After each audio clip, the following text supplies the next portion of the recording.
Hello student, hello बच्चों। अब हम लोगों थर्मोडायनेमिक्स का जो भी टॉपिक्स था उस सब हम लोगों ने बड़े डिटेल से स्टडी किया है। अब न्यूमेरिकल्स के लिए हम लोग जो 12 पॉइंट्स का हर चैप्टर के बाद जो बनाते हैं वो 12 पॉइंट्स ऐसे होते हैं जो टोटल न्यूमेरिकल्स को उस टॉपिक का क्लियर कर लेते हैं। इसी सिलसिले में इन दिस सीक्वेंस थर्मोडायनेमिक्स का जो 12 पॉइंट समरी है फॉर द न्यूमेरिकल, इसको अब हम लोग क्लास कर रहे हैं।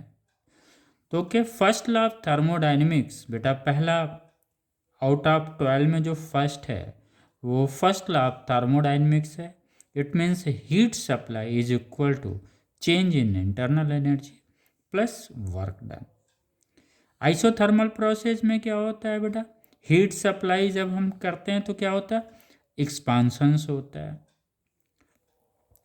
आइसोथर्मल प्रोसेस में क्या होता है, जब कंप्रेशंस होता है तो ये हीट क्यों क्या होता है, रिजेक्ट होता है। ओके, तो हीट एब्जॉर्ब भी होगा एंड रिजेक्ट भी होगा। यहाँ पे simple first law of thermodynamics में चूंकि फर्स्ट लॉ ऑफ थर्मोडायनेमिक्स क्या है, law of conservation of energy है। जब हम कंप्रेशंस करते हैं तो क्या होता है, सिस्टम पे वर्क होता है। whenever there is a compressions in the isothermal process, it means work is done onto the system। तो इस वर्क की वजह से क्या होता है, जो एनर्जी होता है, हीट होता है, वो रिजेक्ट होता है। Ultimately we can say this is the law of conservation of energy. Okay, आइए, अगर इनिशियल इंटरनल एनर्जी बेटा यू आई है किसी स्टेट पे और उसकी फाइनल इंटरनल एनर्जी जो है वो यू एफ है, तो चेंज इन इंटरनल एनर्जी क्या होगा, internal energy final minus internal energy initial. This change can be positive and negative, it may be, but the internal energy of an ideal gas is depend on what, it depend on to the temperature. The internal energy of an ideal gas is what, it is the total translational kinetic energy of ideal gas molecules. It is also known as the average kinetic energy. तो internal energy depend on to the temperature. Okay, तो change in internal energy may be positive or negative. If internal energy final is lesser than the internal energy of the initial, then the change in internal energy will come in negative. If UF internal energy final is greater than the internal energy of initial, then the change in internal energy will be positive. Internal energy of an ideal gas is nothing but it is a average kinetic energy of the gas molecules, and that is only translational kinetic energy. Ideal gas में जो internal energy होती है बच्चों, क्या होती है, वो average kinetic energy होती है, और वो काइनेटिक एनर्जी क्या होती है, ट्रांसलेशनल काइनेटिक एनर्जी होती है। It means linear kinetic energy ली जाती है। ओके, रोटेशनल काइनेटिक एनर्जी नहीं होती है। लेकिन जब हम रियल गैस में स्टडी करते हैं, आइडियल गैस का तो कॉन्सेप्ट क्लियर, लेकिन जब हम रियल गैस पढ़ते हैं तो इसमें क्या होता है बेटा, काइनेटिक एनर्जी, टोटल एनर्जी जो होती है, kinetic energy plus potential energy भी जुड़ जाती है उसमें। ओके, चूंकि रियल गैस में हमने क्या मान के चला था कि फोर्स ऑफ अट्रैक्शंस लगते हैं मॉलिक्यूल्स के बीच, जबकि आइडियल गैस में हमने ये माना था कि जो फोर्स ऑफ अट्रैक्शंस है between the two gaseous molecules is neglected कर दिया गया था, जीरो मान लिया गया था कि फोर्स ऑफ अट्रैक्शंस क्या है मॉलिक्यूल्स के बिटवीन जीरो है। इसलिए यहाँ पे जो इंटरनल एनर्जी हम लोग लेते हैं आइडियल गैस में बेटा, क्यों लेते हैं, टोटल एवरेज जो एनर्जी हम लेते हैं ट्रांसलेशनल क्यों लेते हैं, इसलिए लेते हैं कि ये अज्यूम किया गया कि आइडियल गैस के जो मॉलिक्यूल्स हैं इनके बिटवीन जो फोर्स ऑफ अट्रैक्शंस है वो नेग्लेक्टेड है, नेग्लेक्ट कर दिया गया था। इसलिए यहाँ पे सिर्फ तो ये बेटा आता है सवाल। ओके, क्लियर है। If U final is greater than the U initial then D U be the positive. If U final is lesser than the U initial, then that is negative. हम लोगों ने आगे कॉन्सेप्ट्स पढ़ा भी हुआ था. Work done बेटा P into ये volume final minus volume initial. We can say work done is the pressure into change in volume. Okay, change in volume, अगर ये वॉल्यूम अधिक है, फाइनल वॉल्यूम इनिशियल वॉल्यूम से अधिक है, तो वर्क डन क्या होगा बेटा? पॉजिटिव होगा. यानी एक्सपांसन जब होगा तो वर्क क्या होगा? पॉजिटिव होगा. Whenever there is a expansion it means work is done by the system. तो V, if VF is greater than VI, it means there is a expansion. If there is a expansion, it means work is done by the system. If there is a compression, since V final is lesser than the V initial, there is a compression, it means work is done onto the system. It means work is done by some external sources. That will be in negative. ये sign हम लोगों का है. अगर work system करता है, if the work is done by the system, then it will come in a positive, consider in a positive. If work is done by the external source, it is a negative. तो first हम लोगों का clear हो गया. आइए second आते हैं. Internal energy का ये सेकंड पार्ट है, वो इसको भी हम लोग थॉरली समझने की कोशिश करते हैं. ठीक है बेटा, फिजिक्स में एक एक चीज़ को क्लियर करना है, वर्ड्स आफ्टर वर्ड्स, कोई चीज़ चेंज नहीं आती है उसमें. ठीक है, इंटरनल एनर्जी हम लोगों ने पढ़ा हुआ था. इसको फॉर्मुलेशंस क्या है, इसका फार्मूला क्या है?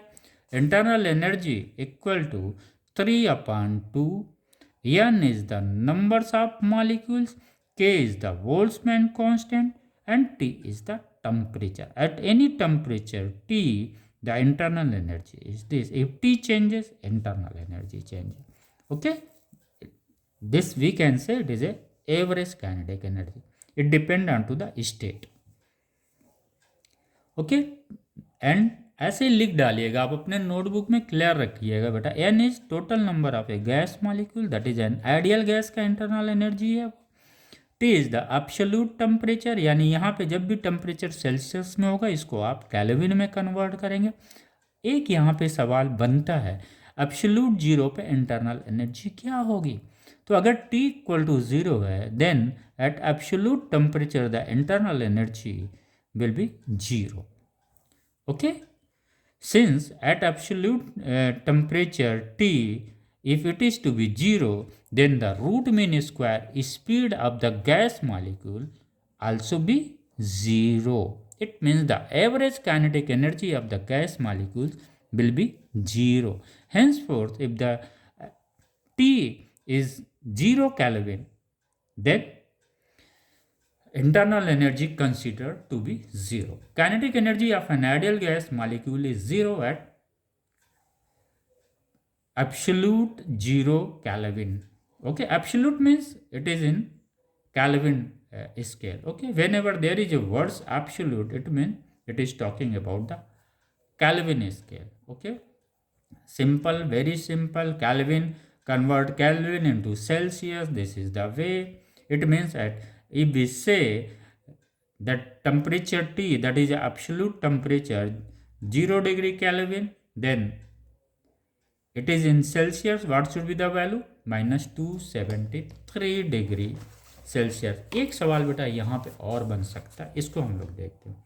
होता क्या है जनरली, ये बेटा, ये सपोज ये टेम्परेचर दे दिया T, उसने दे दिया सेल्सियस में. किस में दिया? सेल्सियस में. उसमें यहाँ पे इन्होंने ये T दे दिया बेटा, और ये कहा कि ये प्रेशर जो ये यहाँ पे इन्होंने प्रेशर्स दे दिया.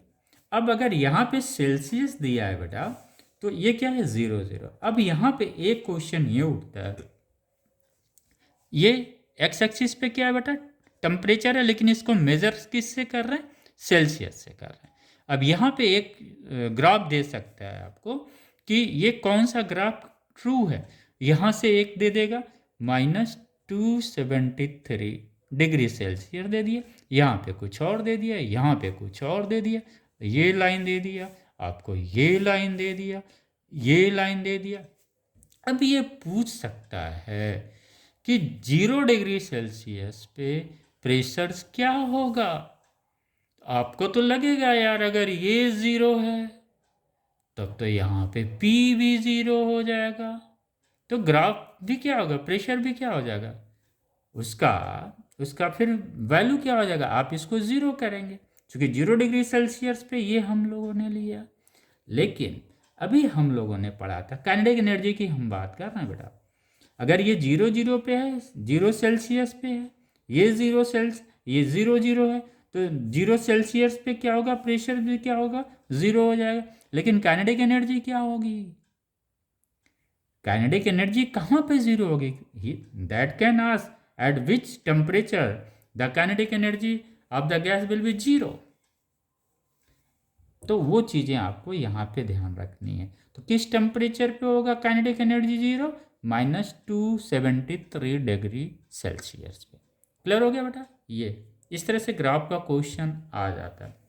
Eight which point the kinetic energy will be 0, हम लोग यहाँ पे मान लेते हैं कि यार 0 सेल्सियस टेम्परेचर है तो काइनेटिक एवरेज काइनेटिक एनर्जी भी 0 हो जाएगी। नहीं, यहाँ पे एवरेज काइनेटिक एनर्जी 0 नहीं होगी। ओके, 0 कहाँ पे हो, एवरेज काइनेटिक एनर्जी 0 कहाँ पे होगी, वहाँ पे होगी। क्लियर हुआ, वेरी गुड। तो this is all about this internal energy. I hope the concept is clear.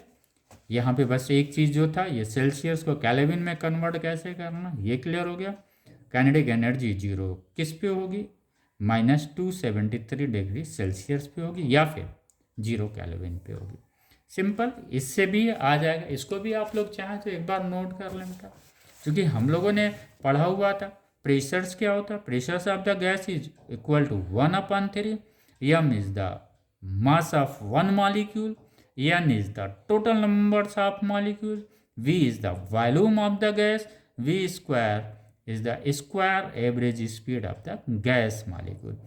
From this equations we find this one, from this we find 3/2 nRT, that is a kinetic energy, average kinetic energy. Kinetic energy we can say, as we know, R equal to K into Na, where N is the Avogadro's number of molecules, K equal to R upon Na. Here we can put the numbers of moles. Here the value is N upon Na. R upon Na is nothing but it is a K. Hence for the average kinetic energy 3/2 numbers of molecules, Boltzmann constant and temperature T. यहाँ पे जो temperature T major किया जाएगा वो absolute temperature measure किया जाएगा। Okay, out of 12 में बेटा 2 हम लोगों ने स्टडी कर लिया। ओके, ये न्यूमेरिकल्स आता है बेटा कंपटीशंस में, इससे न्यूमेरिकल आए हुए हैं, उसके क्वेश्चंस भी हम लोग सॉल्व करेंगे। अभी आगे चल के क्वेश्चंस को हम लोग बाइफरकेट करेंगे। तो तीसरा हम लोग समझ लें बेटा, ये कम्पिटिटिव एग्जाम में आया हुआ और आते भी हैं, ऐसे ही आते हैं कम्पिटिटिव एग्जाम में बेटा। नॉर्मल क्वेश्चंस के अलावा एडवांस क्वेश्चंस आते हैं। उस एडवांस क्वेश्चन में कोई ऐसी चीज़ नहीं होती जो आपके सिलेबस में ना हो, सब कुछ आपके पास होता है, बस थोड़ा सा उसका जो पढ़ने का तरीका, इसको थोड़ा सा बड़ा करना है। ओके, ये यहाँ पे हम लोगों को पता है CV is nothing but is exactly specific heat at constant value या specific heat constant at constant value, specific heat at constant pressure, then CV equal to R upon gamma -1, gamma as we know Cp upon Cv। तो इसको हमें उस form में लाना है। तो हमें पता है we know Cv equal to 1/2 Fr, where F is the number of degree of freedom of the gas molecule, R is the universal gas constant। From the Mayer's formula we know Cp minus Cv equal to R, as we know Cp equal to Cv plus R. Cv की value हमने यहाँ से उठा के रख दिया 1/2 Fr, this one 1/2 R F plus 2 gamma Cp upon Cv, हमने value रख दिया बेटा Cp और Cv का किसके फॉर्म में, number of degree of freedom के फॉर्म में रख दिया। तो इसकी वैल्यू आती है गामा इक्वल टू 1 + 2/F। फिर इस पर क्वेश्चन आए 2/F इक्वल टू क्या हो जाएगा, gamma -1। Henceforth the number of degree of freedom is equal to 2/gamma -1। तो नाउ क्लियर हो गया बेटा ये दोनों। ओके, सो क्वेश्चंस भी हम लोग सॉल्व करें, न्यूमेरिकल जब लगाएंगे तो उस पर भी सॉल्व करेंगे। As we know Q equal to numbers of mole heat supplied to the gas is the numbers of at constant value is the numbers of mole of the gas. Cv is the specific heat capacity at constant value Cv dt. Okay, Q equal to n Cv dt. अगर specific heat capacity C V at constant volume, इसकी value क्या है बेटा, this one R upon gamma minus one, we can put the C V value over here, then we find heat supply equal to Q N R D T upon gamma minus one. Okay, तो now this concept is clear. इससे हम लोग C B की value भी निकाल सकते हैं। तो गामा अगर दिया हुआ है, स्पेसिफिक हीट नहीं दिया हुआ है, suppose specific heat at constant volume नहीं दिया है, बट गामा गिवन है, फिर भी हम हीट सप्लाई इससे निकाल लेंगे। Now clear, very good. Out of 12 3 हम लोग जान चुके हैं। आइए बेटा फोर्थ की तरफ हम लोग जाते हैं। This one is the fourth one. आइए, work done by the system expansions of an ideal gas. Expansions हो रहा है आइडियल गैस का, हम लोग प्रोसेस के तहत वर्क डन कैलकुलेट करने जा रहे हैं। आइसोथर्मल प्रोसेस में क्या था बेटा, यहाँ पे V1 से वॉल्यूम बढ़ रहा था, कितना कहाँ पे आया, V2 पे, यानी देयर इज ए एक्सपांशन। और जब भी अगर एक्सपांशन होगा बेटा तो क्या होगा, work is done by the system होगा। तो जब ये सिस्टम वर्क कर रहा है, इसका मतलब वो सिस्टम वर्क सेल्फ से कैसे करेगा, वो सेल्फ से करेगा जब इसको कहीं से हीट मिलेगा। तो आइसोथर्मल प्रोसेस में क्या है बेटा, टेम्परेचर क्या है, कांस्टेंट है, यानी इंटरनल एनर्जी उसकी वर्क नहीं कर रही, तो फिर कैसे वर्क करेगा, इसका मतलब वो हीट एब्जॉर्ब करता है। जब भी एक्सपांशन होगा हीट सिस्टम क्या करेगा, एब्जॉर्ब करेगा, और ये हीट किसके बराबर होगा, that heat will be equal to the work done. Okay, तो हम लोगों ने सिंपल निकाल लिया था इसको, W को V1 से V2 एक्सपांशन हो रहा है, इससे हम लोगों ने वर्क डन निकाल लिया था। W equal to NRT log V2 upon V1। Okay, अगर हम इसको प्रेशर्स के फॉर्म में लिखें तो हमको पता है P2 V2 equal to P1 V1, it means V2 upon V1 equal to P1 upon P2। We can write it W equal to NRT log P1 upon P2। और यही बेटा that will be the equal to the heat absorb, यहाँ पे लिख दें, very good, heat absorb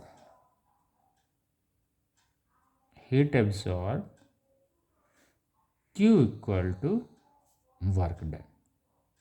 okay बेटा, तो कभी कभी वर्क डन पूछता है, या वर्क डन नहीं पूछ के पूछ लेगा what heat absorb by the system during this process, तो आप यही फार्मूला इसी को लगा के आप क्या करेंगे, हीट एब्सॉर्ब भी निकाल लेंगे। एडियाबेटिक प्रोसेस में हम लोगों ने पढ़ा था, यहाँ पे भी क्या था बेटा, एक्सपांशंस हो रहा है। ये क्या है, V1 से V2 की तरफ जा रहा है। Okay, V1 is greater then V2 is greater then V1, यानी यहाँ पे भी एक्सपांशन हो रहा है। तो एडियाबेटिक प्रोसेस में जब भी एक्सपांशन होगा तो हम क्या लिखेंगे, NR अपान 1 माइनस गामा। T2 क्या है बेटा, फाइनल टेम्परेचर है, final temperature minus initial temperature. जब हम ये यूज़ करेंगे तो final temperature minus initial temperature, initial temperature क्या है, ग्रेटर है, T1 to greater than T2। Okay, clear हो गया।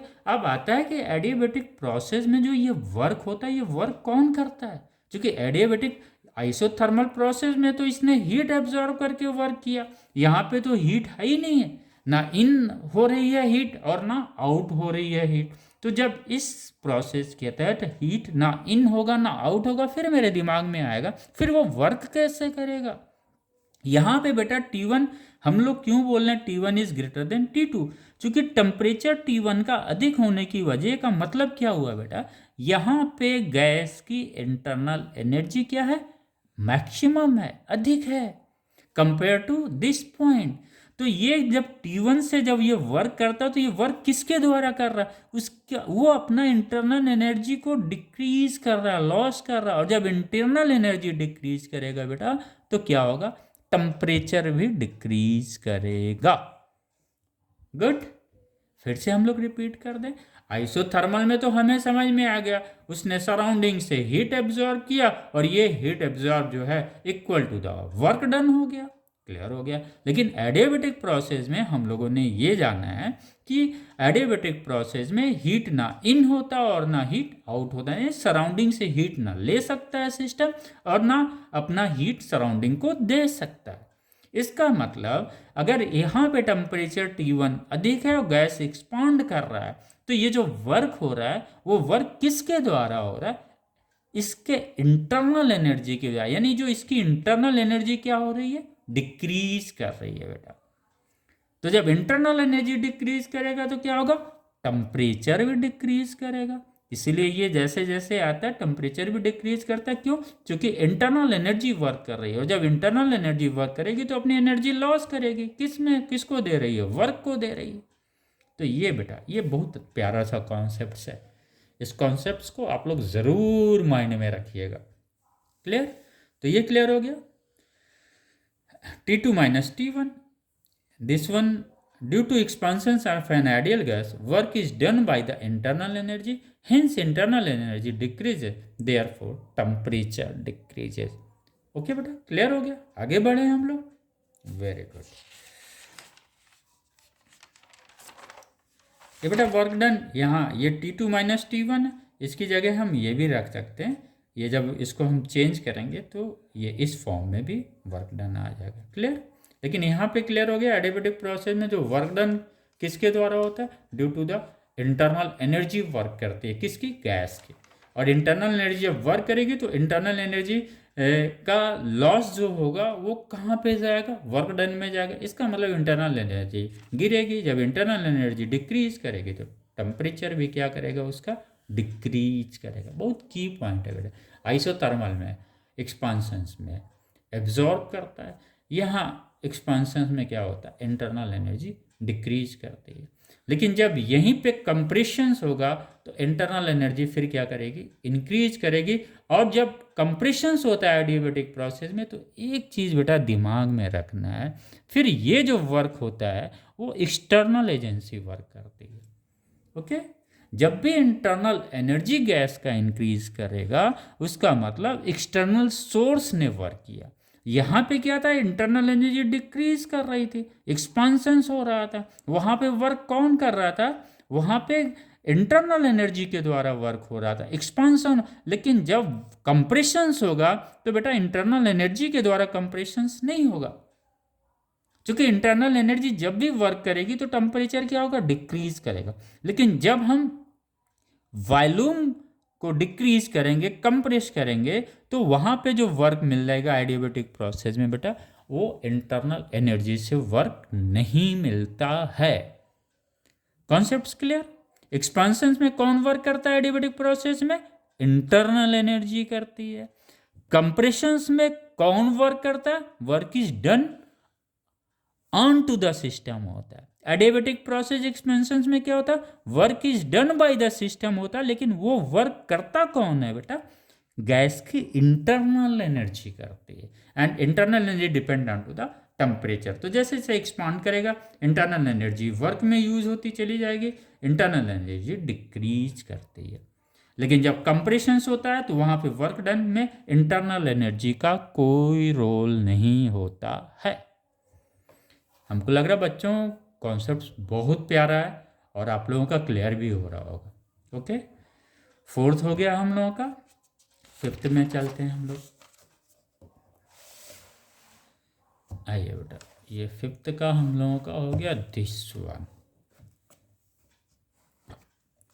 यहाँ पे हम लोगों ने एक्सपांशंस पढ़ा था जहाँ पे work is done by the system था। यहाँ पे कंप्रेशंस पढ़ रहे हैं, कंप्रेशंस में क्या होगा बेटा, सिस्टम पे वर्क हो रहा है।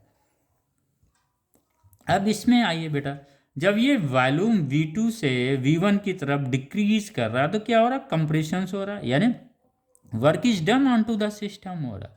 और जब वर्क सिस्टम पे हो रहा है उसका मतलब क्या हुआ बेटा कि सिस्टम पे जब वर्क हो रहा, कोई एक्सटर्नल सोर्स जब वर्क करेगा तो ये जब वर्क करेगा तो क्या करेगा, हीट भी तो रिलीज करेगा। एक्सपांशन में क्या था, हीट एब्जॉर्ब कर रहा था आइसोथर्मल प्रोसेस में। यहां कंप्रेशन में क्या है, हीट को रिजेक्ट करेगा। क्लियर हो गया बेटा। तो कभी कभी इस प्रोसेस में सवाल पूछ लेता है कितना हीट रिजेक्ट हुआ during this process, V2 V1 जाने में हीट कितना रिजेक्ट हुआ। वर्क डन ना पूछ के बेटा हीट पूछ सकता है, तो जितना वर्क डन होगा वही हीट वो रिजेक्ट भी करेगा, यानी W equal to Q। Same बेटा जैसे आइसोथर्मल में हम लोगों ने एक्सपांशन में पढ़ा था, heat absorb equal to the work done. यहाँ पे कंप्रेशन में क्या होगा, heat rejected is equal to the work done. यहाँ पे थोड़ा लॉगरिथम का था वो हमने लिख दिया, log A upon B equal to minus log B upon A. Okay V, इसलिए log V1 upon V2 equal to ऐसे भी लिख सकते हैं minus log V2 upon V1, इसलिए यहाँ पे माइनस का आया हुआ चूंकि कंप्रेशन हो रहा। एडियाबेटिक प्रोसेस में बेटा हम लोग आ जाते हैं, क्योंकि यहाँ पे भी क्या होता है, work is done on to the system हो रहा, कंप्रेशन हो रहा है। और जब कंप्रेशन हो रहा है तो जब भी कंप्रेशन होगा एडियाबेटिक प्रोसेस में, अभी हम लोगों ने जाना है कि जब कंप्रेशन होगा तो इंटरनल एनर्जी गैस की नहीं वर्क करती, बल्कि एक्सटर्नल सोर्स क्या होता वो वर्क करता है। क्लियर हो गया बेटा। बहुत ही बारीक, यही फिजिक्स है बेटा, दिस इज द फिजिक्स। हम डायमेंशंस पढ़ लेते हैं, एरर निकाल लेते हैं बेटा, यूनिट एंड डायमेंशंस पढ़ते हैं। ये यूनिट डायमेंशंस और आपका एरर निकालना, वर्नियर निकालना, ये बेटा मैथ का पोर्शन है, उसमें बहुत अधिक एनर्जी नहीं लगती है। रियल कॉन्सेप्ट फिजिक्स का ये है, ये सब टॉपिक्स हैं। थर्मोडाइनमिक्स हो गया आपका, काइनेटिक थ्योरी ऑफ गैसेस हो गए, फिर आगे अभी आप हीट ट्रांसफर पढ़ेंगे, ऑप्टिक्स हो गया, पूरा फ्लूइड मैकेनिक्स हो गया। ये क्या है, फिजिक्स है। हम लोग क्या लटके रहते हैं डायमेंशंस में, यूनिट में डायमेंशंस में, वर्नियर में, वहीं पे लटके रहते हैं जहाँ पे टोटली मैथ है। वो फिजिक्स तो यहाँ है। ओके बेटा, तो एडियाबेटिक प्रोसेस का कॉन्सेप्ट समझ में आ गया। जब भी कंप्रेशन होगा work is done on to the system होगा, लेकिन जब भी एडियाबेटिक प्रोसेस में एक्सपांशन होगा उसका मतलब work is done by the system. लेकिन वो सिस्टम वर्क कैसे कर रहा, किसके द्वारा कर रहा, due to the internal energy.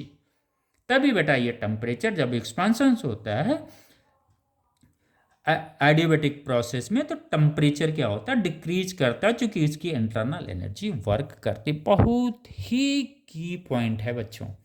Okay right. तो आउट ऑफ 12 में हम लोगों ने 5 समझ लिया। हाँ बेटा, अब हम लोग 6 की तरफ जाते हैं। वेरी इजी, हम लोगों ने बड़ा डिटेल से इसको जानना है, बस याद नहीं करना, जानना है बेटा। एक slope of the curve, isothermal curve के बारे में हम लोग जान गए थे बेटा। ओके, स्लोप क्या होता है, स्लोप इज दिस वन। हाँ बेटा, ये PV NRT, ये यहाँ पे सपोज बेटा V है, इसको भी हम लोगों ने पढ़ा ही था। ये मान के चलिए बेटा दिस वन, ये यहाँ तक गया, ये कर्व है यहाँ तक गया, राइट। इसको मान लिया बेटा ये V है, तो ये यहाँ पे कर्व है दिस वन। ये बेटा कितना हो जाएगा, 180 माइनस थीटा हो जाएगा। लेकिन ये स्लोप नहीं है, this is not the slope. 180 minus theta क्या है, स्लोप नहीं है। स्लोप तो ये थीटा है, हमको तो फाइंड आउट करना है ये। और ये प्रेशर सपोज यहाँ पे चेंज होके ये प्रेशर कितना है बेटा, dP है। ये वॉल्यूम, दिस वॉल्यूम, यहाँ से यहाँ तक का वॉल्यूम क्या हो गया बेटा, मान लीजिए ये दिस, ये हो गया dV।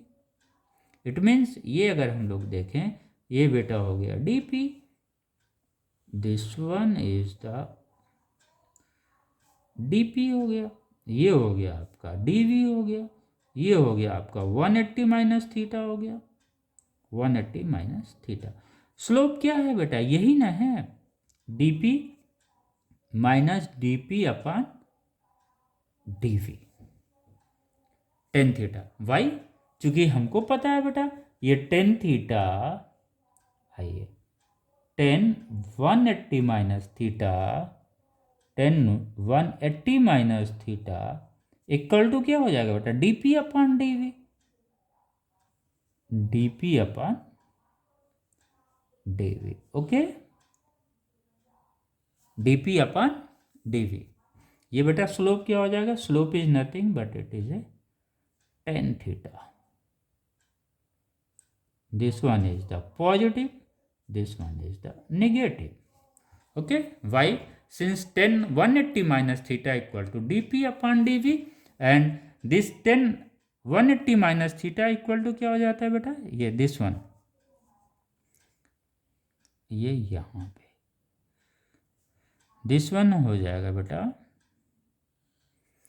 tan 180 माइनस थीटा कितना हो गया, minus tan theta, minus tan theta equal to कितना हो जाएगा, dp अपॉन dv।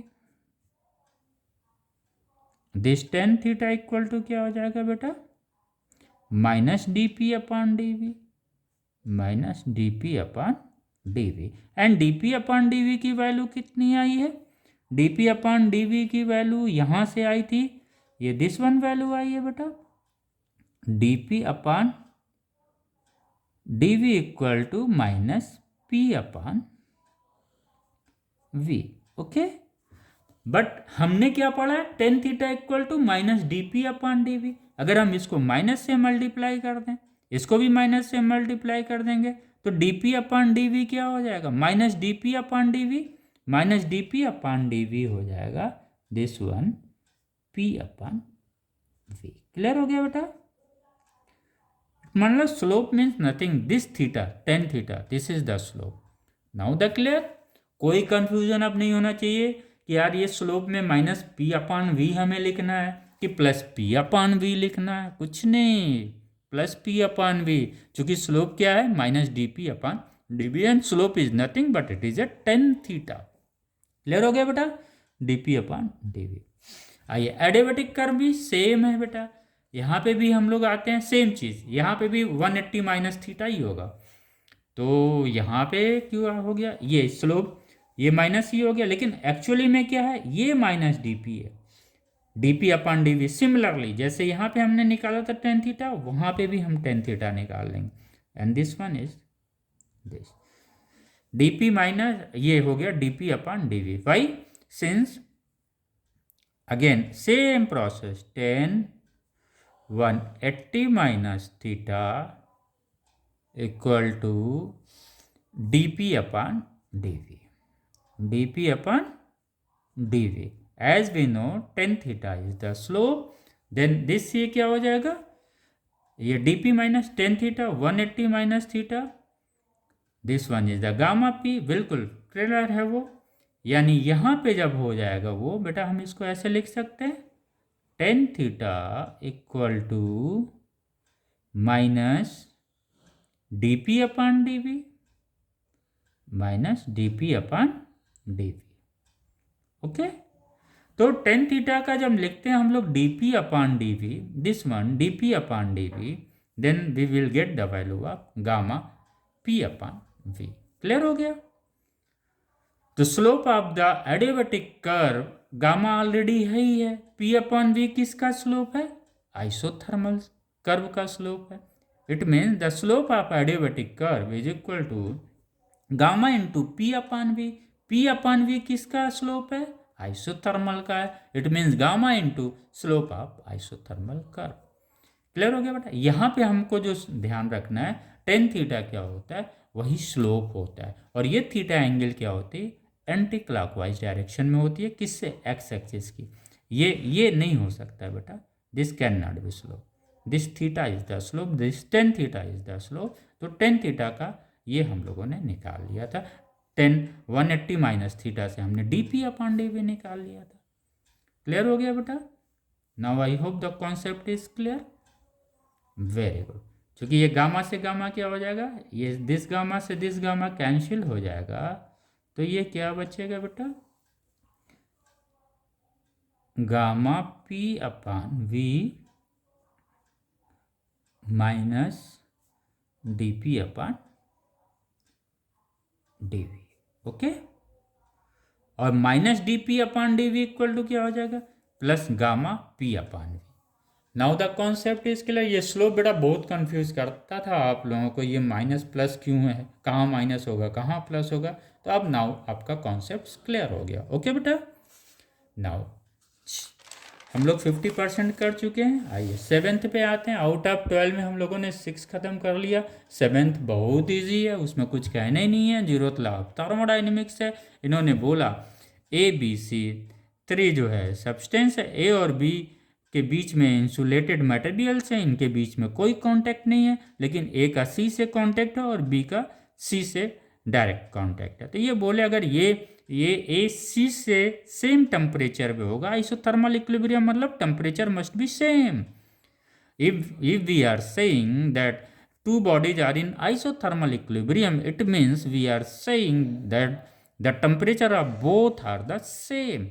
इसका मतलब मीन्स ए का टेम्परेचर सी के टेम्परेचर के बराबर है, बी का टेम्परेचर सी के टेम्परेचर के बराबर है, तो ए का टेम्परेचर भी बी के टेम्परेचर के बराबर होगा। यानी we can say T A equal to T B upon T C. Okay, अगर ये दो बॉडी हैं और ये कहते हैं थर्मल इक्विलिब्रियम में, इट मीन्स जो इसका टेम्परेचर है वो उसका टेम्परेचर, जब बॉडी जब थर्मल इक्विलिब्रियम में होती है तो टू बॉडीज के बीच हीट का फ्लो जीरो होता है, कोई हीट का फ्लो नहीं होता। The natural flow of heat taken place from high temperature of a substance to lower temperature of another substance. जैसे वाटर का नेचुरल फ्लो क्या था, हाई अल्टीट्यूड से लो अल्टीट्यूड। इसी तरह से हीट फ्लो का नेचुरल फ्लो क्या है, हाई टेम्परेचर से लो टेम्परेचर की ओर। ओके बेटा, थर्मल इक्विलिब्रियम क्लियर हो गया। आइए 8वें पे हम लोग चलते हैं। आउट ऑफ 12 8th पे हम लोग आ गए। आइए दिस वन, ये क्या बोलते हैं, PV to the power gamma equal to constant. Adiabatic changes में इसको फॉलो करता है, पॉइसन्स रेशियो को या पॉइसन्स लॉ को फॉलो करता है। क्योंकि एडियाबेटिक चेंजेस क्या होता है बेटा, सडन चेंजेस होता है। ओके, इसलिए यहाँ पे आप कहेंगे sir PV equal to NRT क्यों नहीं लिखा गया है। यहाँ पे बेटा क्या है, जब भी एडियाबेटिक चेंजेस की एडियाबेटिक प्रोसेस की बात हम लोग करते हैं तो वो सडनली प्रोसेस होता है, मतलब बहुत क्विक होता है। आइसोथर्मल प्रोसेस क्या होता है, स्लोली होता है, सडनली होता है। ये प्रोसेस क्या होता है बेटा, सडनली होता है। तो जो चेंज इन टेम्परेचर आता है ना, वो इसको हम लोग टाइमिंग यहाँ पे इग्नोर कर दिया जाए, जबकि चेंजेस होता है। क्योंकि जब भी एक्सपांसन्स होगा, सडनली कोई चीज़ अगर एक्सपांड करेगी तो इसकी इंटरनल एनर्जी क्या करेगी, वर्क करेगी। जब इंटरनल एनर्जी वर्क करेगी तो एक्सपांसन्स में, एडियाबेटिक एक्सपांसन्स में क्या होता है, टेम्परेचर फॉल करता है। इसका मतलब ये मत समझिए कि यहाँ पर टेम्परेचर जो है वो कांस्टेंट है, PV to the power gamma equal to constant, it means temperature constant नहीं। ये प्रोसेस सडनली है तो टेम्परेचर को हम लोग टाइमिंग ये करके हम मान सकते हैं PV to the power gamma equal to constant, और एक्सपेरिमेंटली वो ग्राफ मिला हुआ था। तो एडियाबेटिक प्रोसेस क्या है बेटा, सडन प्रोसेस है, क्विक प्रोसेस है। आइसोथर्मल प्रोसेस क्या है, स्लो प्रोसेस है। तो आइए इसको हम लोग अन्य फॉर्म में भी लिख सकते हैं। हमको पता है PV equal to NRT, P की जगह हम लोगों ने एनआरटी लिख दिया। ये फर्स्ट फॉर्म है P1V1। अगर सिस्टम चेंज हो रहा है, थर्मोडायनेमिक स्टेट चेंज हो रहा है, तो ये क्या होगा, ये फॉलो करेगा। एडियाबेटिक प्रोसेस में ये इक्वेशंस को फॉलो करेगा। तो P1V1 to the power gamma equal to P2V to the power gamma. अन्य रूप में वॉल्यूम और टेम्परेचर के रूप में भी हम लोग लिख सकते हैं, क्योंकि pressure of the gas is nRT upon V, that is going to be constant. We can say nRT V to the power gamma minus 1 equal to constant। अगर टू थर्मोडाइनमिक स्टेट में चेंजेस हो रहा है, okay, then we can write it, temperature changes हो रहा है, we can write in this form T1 V1 to the power gamma minus 1, T2 V2 to the power gamma minus 1। ये एक temperature volume के relations आ गए। आइए pressures और टेम्परेचर का भी रिलेशंस निकाल लेते हैं, ये बड़ा इंपॉर्टेंट है। ये चीज़ें थोड़ी सी आप लोग समझिएगा। PV to the power gamma equal to constant from the ideal gas equations, volume हम लोगों ने मान लिया nRT अपॉन P। यहाँ पे हम लोगों ने वैल्यू रख दिया, वॉल्यूम की जगह nRT अपॉन P, इसकी वैल्यू ये आ गई।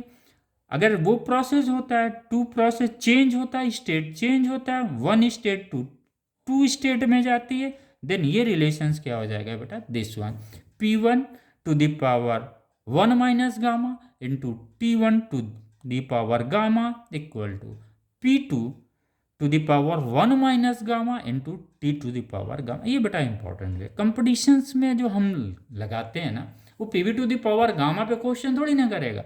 इसके जो लिंक्स हैं ये 1 2 3, और इस पर न्यूमेरिकल्स आए भी हैं, स्पेशली जेई में आए हुए हैं, नीट में भी आते हैं बेटा। तो ऐसे ही पढ़ा जाता है, राइट। आइए 9th में ले लेते हैं। आइसोबारिक प्रोसेस में वर्क डन बहुत सिंपल है। P इंटू आइसोबारिक का मतलब क्या, आइसोबारिक का मतलब हुआ, आइसोबारिक का मतलब हुआ बेटा क्या, pressure constant. W equal to P change in volume V2 minus V1। We can write it this, PV को हम लोग किस में लिख सकते हैं, nRT, nRDT हो गया। This W equal to nRDT change in temperature, simple. 9 हो गया। अब कितना बचा है बेटा, 2 और बचे हुए हैं। आइए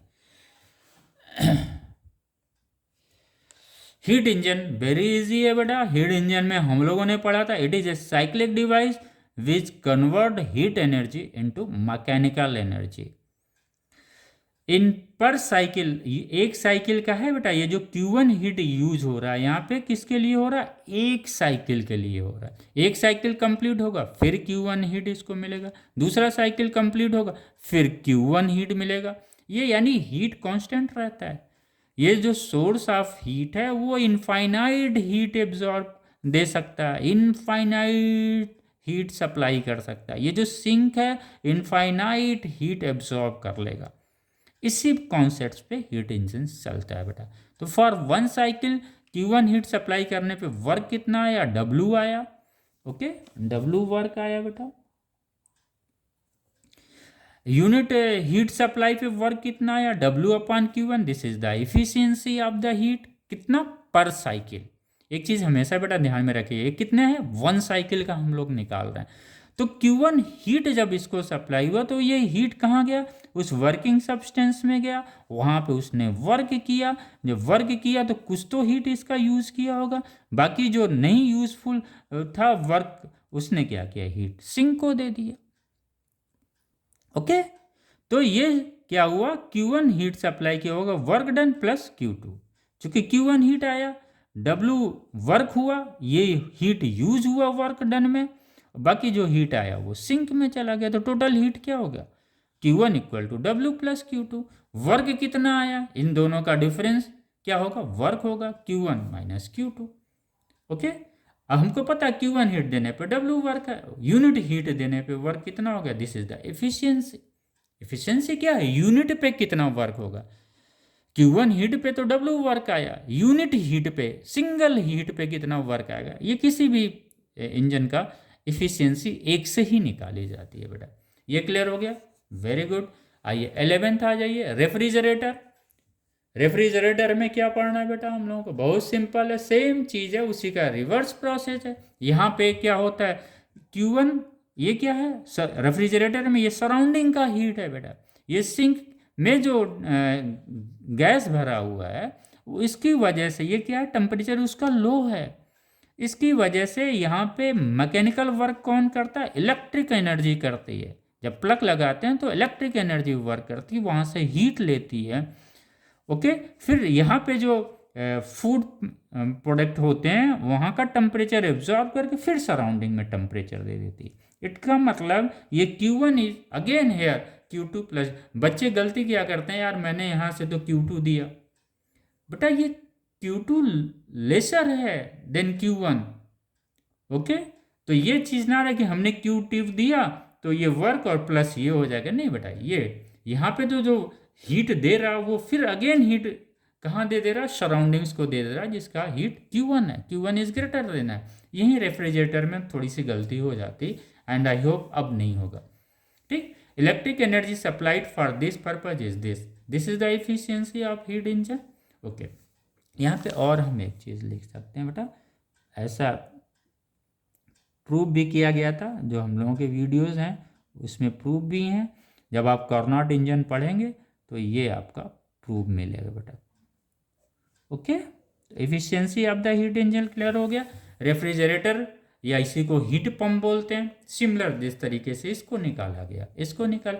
अब एक चीज़ आता है coefficient performance of a refrigerator. वो कुछ नहीं बोलते, ये बोलते हैं it is the ratio of the heat absorb per cycle from the sink Q2 to the electric energy supplied W for the purpose of work per cycle। Okay, यानी जितना heat sink absorb करता है या उसी को reject करता है, Q2 क्या किया उसने, एब्जॉर्ब या रिजेक्ट किया। जब वो रिजेक्ट किया या एब्जॉर्ब Q2 करता है, इसी को जितना इलेक्ट्रिक एनर्जी वर्क करती है इसको डिवाइड कर देते हैं तो coefficient of performance of refrigerator निकल जाता है। बाकी उसमें अगेन फिर हम वैल्यू रखेंगे, यहाँ Q2 को Q1 से डिवाइड कर दिया, यहाँ भी Q1 से डिवाइड कर दिया, ये इक्वेशंस आ गया। इस इक्वेशन से हमें ये मिल गया in the form of efficiency, coefficient of performance of a refrigerator in the form of efficiency अगर आएगा तो हम लिखेंगे 1 minus eta upon eta. Eta equal to as we know the efficiency of the heat engine 1 minus T2 upon T1 since Q2 upon Q1 equal to T2 upon T1। Okay बेटा, तो ये clear हो गया। यहाँ पे जो TH है ये हाई टेम्परेचर पे क्या है, इसको T1 मान लिया गया। ये TC कोल्ड है, लेसर टेम्परेचर, इसको T2 मान लिया गया। यहाँ पे हम लोग लिख सकते थे TC अपॉन TH। ओके बेटा, तो ये हम लोगों का क्लियर हो गया। आइए कार्नोट इंजन आते हैं हम लोग। कार्नोट इंजन को थोड़ा सा समझ लेते हैं। ये 12 और लास्ट है।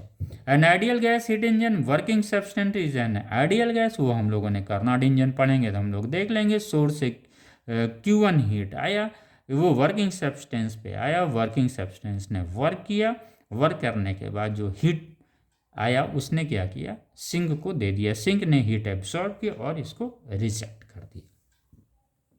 सेम कार्नोट इंजन का भी इफिशियंसी का कॉन्सेप्ट सेम है। Q1 हीट से W वर्क हुआ, यूनिट हीट से कितना वर्क होगा, W upon Q1। Same thing is there.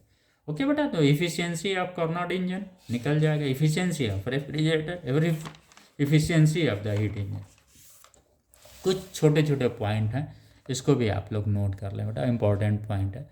12 हम लोगों के पॉइंट्स क्लियर हो गए हैं। जो ये इंपॉर्टेंट पॉइंट है इसको हम लोग नोट कर लेते हैं, 1 2 3 करके आप नोटबुक में बना लीजिए। ये सब न्यूमेरिकल से रिलेटेड है बेटा।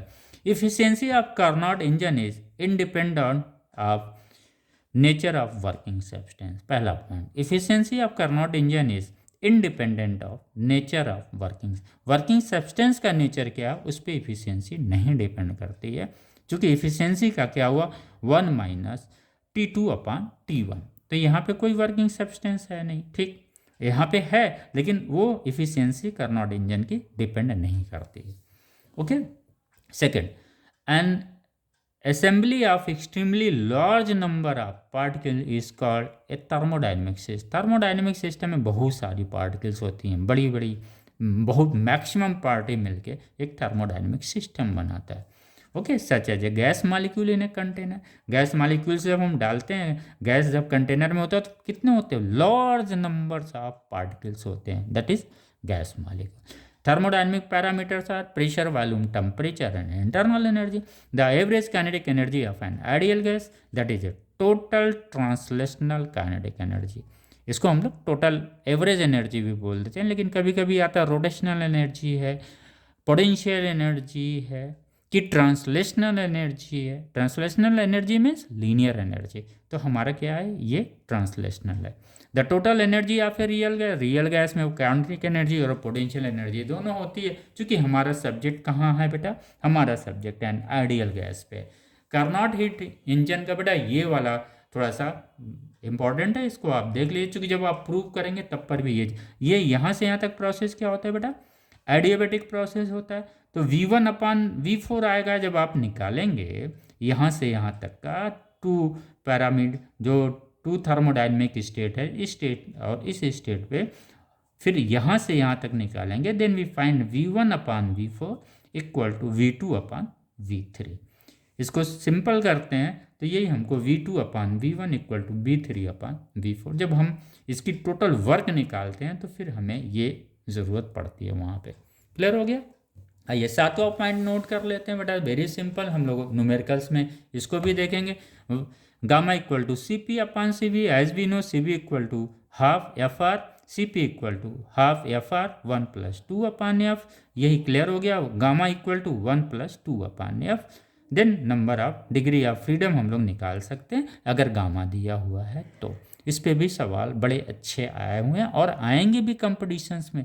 आपको गामा दे देगा और पूछेगा find the number of degree of freedom of the gas molecules. Gas के बारे में बताएगा नहीं कि मोनो एटॉमिक है, डाई एटॉमिक है कि ट्राई एटॉमिक है, ये सिंपल पूछ लेगा सवाल, गामा देगा या सीपीसीवी देगा, आप गामा कैलकुलेट करेंगे, फिर इस फार्मूले से number of degree of freedom निकालेंगे, फिर आप बताएंगे कि number of degree of freedom gas का कितना है। वहाँ पे आपको diatomic, monoatomic, triatomic कुछ भी नहीं देगा, आपको फाइंड आउट करना। ऐसे सवाल में ये यूज़ होगा बेटा। बाकी सी बी इक्वल टू कभी कभी आपको स्पेसिफिक हीट नहीं देगा, गामा दे देगा, आपको यहाँ से निकाल लेना है स्पेसिफिक हीट। ओके, तो सी बी की वैल्यू ये है, सी पी की ये है, तो इससे हम लोग बड़े सिंपल तरीके से निकाल लेंगे। ओके बेटा, C P equal to gamma R upon gamma -1, C V equal to R upon gamma -1। ये बेटा हम लोगों का क्वेश्चंस लगाने के यही हैं और हमको उम्मीद है थर्मोडाइनमिक्स के अब हम सवाल, जितने भी सवाल हैं, चाहे फर्स्ट ईयर का सिलेबस हो या कंपटीशंस का, आप टोटल सवाल इस 12 पॉइंट्स के कॉन्सेप्ट से बड़े एंजॉय करके बेटा आप लगाएंगे, कहीं पेन नहीं रुकेगी आपकी। इसलिए इसको समरी कर लीजिएगा आप लोग, और कुछ इसमें तो है नहीं, सिंपल है बेटा, इसी को हम लोग करते चले जा रहे हैं। और यहाँ पे जो वर्क डन हमारा था ये सिंपल, आप इसको इसलिए करेंगे जब वर्क डन टोटल निकालेंगे ना, तो ये रिलेशन जो है ना V1/V4 इक्वल टू V2/V3, वो वहाँ पे काम आएगा।